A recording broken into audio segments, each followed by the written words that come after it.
चाहे ज्ञानी हो चाहे भक्त हो, जब वो चरम अवस्था को पहुंचता है तो उसके चेहरे से शांति टपकती है। कोई भी द्वंद्व उसके हृदय में हलचल नहीं पहुंचा सकता, कोई भी भोग उसके हृदय में कामना नहीं पैदा कर सकता। जैसे ऊषर में कितना भी सुंदर बीज बो अंकुरण नहीं हो सकता, ऐसे भक्ति की प्रथम अवस्था शांत भाव में पहुंचे हुए महापुरुष के हृदय में कोई भी भोग कामना नहीं पैदा कर सकता। नहीं स्वात्मा रामम विषय मृग तृष्णाम भ्रमयति। आत्माराम पुरुष कभी विषय मृग तृष्णा में भ्रमित नहीं होता। शांत भाव अत्यंत आवश्यक है। जो शांत नहीं है वो दास्य भाव में नहीं जा सकता, और दास्य भाव पांचों भाव में रहता है।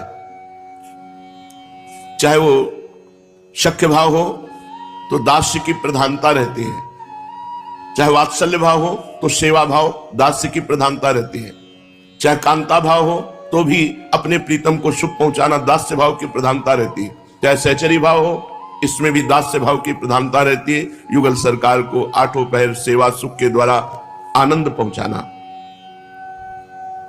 जब तक सेवा की भावना सेव्य को सुख पहुंचाना ये नहीं आती तब तक ये पांचों भाव नहीं है। अपने सुख की कामना करके भगवान की भक्ति करना ये सकाम भक्ति है। भगवान ने आर्त, अर्थार्थ, जिज्ञासु और ज्ञानी चार प्रकार के भक्त बताए हैं।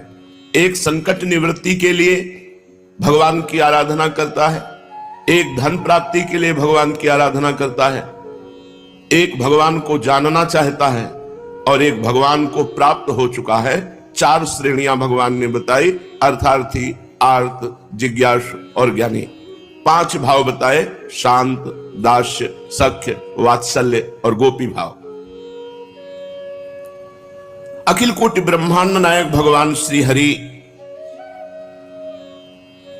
थोड़ी सी सेवा को बहुत करके मानते हैं। राई के समान सेवा हो जाए तो सुमेरु पर्वत के समान मान लेते हैं। तभी वो अपने श्रीमुख से अर्जुन जी के